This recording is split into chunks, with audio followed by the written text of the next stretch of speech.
Hello, Al Pals. This is Big Al. Welcome to Big Al Presents my thoughts on the Disney Plus series Ms. Marvel, which has finished up its run. I have had a chance to watch all the episodes and wanted to share what I thought about them. But of course, as I usually do, spoiler warning, there may be a few plot points that I may touch on that those who want to watch the series and haven't yet may not want to know. That's fine. Just letting you know. But I'm not going to go into any great detail. Just going to do a very quick overview and tell you my thoughts on the series. But I always like to give a spoiler warning. That being said, my thoughts on Ms. Marvel. I have to say that I was very bored one day. I originally had no intention of watching the series, but I decided to just check it out. I had a little bit of time on my hands, and I thought to myself, why not? Let's see.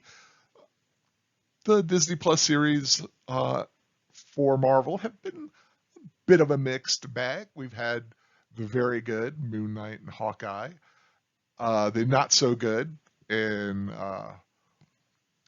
WandaVision, and the in the middle for with Loki. And so I decided, let's give Ms. Marvel a chance. Got nothing else going on right now. Let's see. And I have to admit, I was shockingly, pleasantly surprised. Ms. Marvel is a wonderful little series.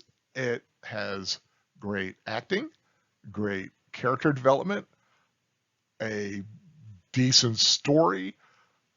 It has emotional resonance. It has a cultural significance to those of the Islamic and Pakistani culture. And I must say, I was really glad I gave it a chance.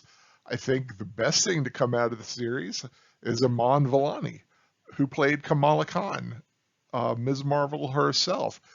She was an MCU fangirl starting out as acting and went in and got the role. And she loves the MCU. She is very much into it. I've seen a couple of interviews with her, and this is an actress I think they got right. She definitely respects the characters, and I think she's definitely a bright spot in the MCU. Definitely the first time they got a character with Marvel in the name, right? I will say. But yeah, so I got to give Iman Vellani all the credit in the world. Kamala Khan is a Captain Marvel fangirl and decided to cosplay her to go to Avenger Con. And part of the costume contest was to put your own spin on your costume. Her being of Pakistani heritage, she got this bracelet that her grandmother sent her. And the next thing you know, she finds out it has given her powers. She learns to use her powers with the help of her friend Bruno, played by Matt Lintz, who was great in the role. Definitely the abiding friend and guy who has unrequited love for little Miss Kamala Khan, and that's fine. But she has to discover how to use her powers. But her powers seem to be a secondary storyline through the whole thing. It's really a story about a group of friends and family who kind of come together. But of course, her being powers, you have to put her against somebody. So they bring in the clandestines, who she calls Jinn at the beginning, evil spirits, demons. The clandestines actually want to use the powers of the bracelet to open up a rift between our dimension and theirs so they can get back home. Of course, doing this will destroy the world. It's always about destroying the world. Why can't we ever destroy their dimension? They're always impeding on us. Okay, I'm just saying, just for that sake. So that's the primary superhero thrust of the show. There's a lot of nuances and plot twists and everything that go on, and I think quite well done. But overall, like I said, it's a very eclectic show. You have this young girl's learning to be a superhero, coming to grips with her new powers, which are very much like Green Lantern's powers, I guess. She kind of manifests light and can make it solid and manipulate this light. And I don't really understand it, but you just kind of accept it. You really enjoy getting to know Kamala, her family, who is wonderfully played. By the way, her parents are really awesome in this show, and are just a pleasure whenever they're on the screen. I really enjoyed it. You learn a lot about her Pakistani heritage, the Islamic culture. There's even an episode where she goes back in time during the time of the partition, when the Pakistani people and uh, those of India were separating. Basically, those of the Hindu faith and those of the Muslim faith were going to create separate countries. It was a very difficult time. They get a little bit of an overview, and I got to admit, it kind of reminded me of that part of history, which I really wasn't that familiar with. I knew some of it from watching Gandhi many years ago, but it kind of was interesting to hear a little bit about that, and made me want to look at it more. Uh, Overall, though, I really did enjoy this series.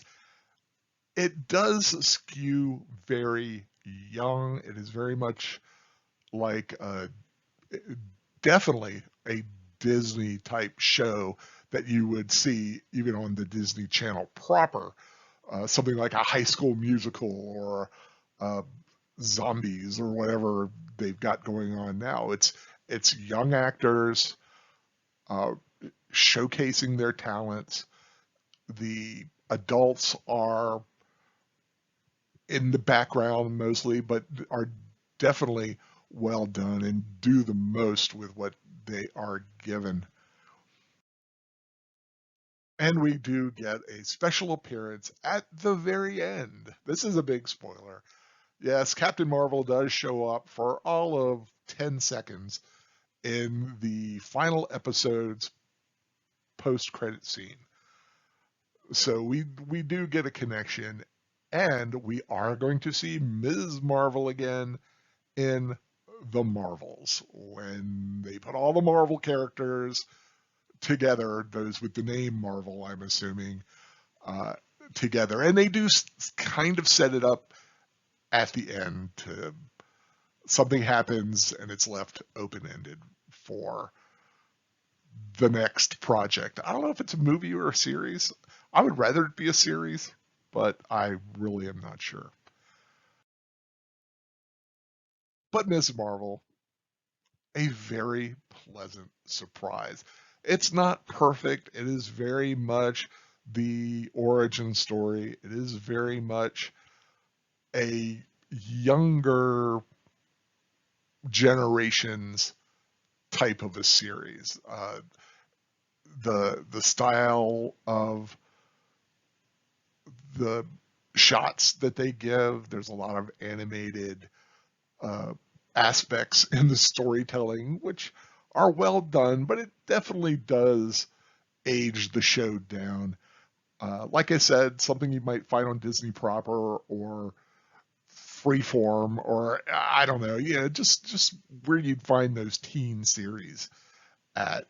But no matter how old I am, I still enjoyed the show. It had a great youthful energy to it, and I kind of liked that. It made me feel young a little bit, which is not easy to do sometimes. So, uh, but like I said, it's not perfect. There's not a lot of action. There is some suspect story choices, although they're not bad. Just a few things that I was kind of, I don't know if I'd have gone that way, but that's all right. This show came for me. I had absolutely zero expectations, and I got a solid 3-star series out of it. Like I said, for me, 3 stars is a definite recommendation, but it is not for everyone. If you don't want to see a teen girl running around and a bunch of other teenagers and high schoolers kind of doing their little superhero support thing, may not be for you. I enjoyed it. I liked it. So I say, why not? Give Ms. Marvel a chance. I mean, the worst that could happen, you watch 10 minutes and you hate it and you go away. But I enjoyed it. I gave it a chance. I'm glad I did. If you haven't subscribed to my channel, Big Al Presents, I really hope you do so. More reviews, rewatches, rambles in the weeks and months to come. If you like this video, please give it a thumbs up and share it around. Maybe you'll find some people that want to give Ms. Marvel a chance. Definitely, I think a younger viewer may really enjoy it. But whatever you do decide to watch, be it Ms. Marvel or something else, I just hope you watch it because, quite frankly, entertainment is very important, and we should all want to be entertained and enjoy what we watch. And I hope everyone has a great time in finding something to watch. Take care and goodbye until next time.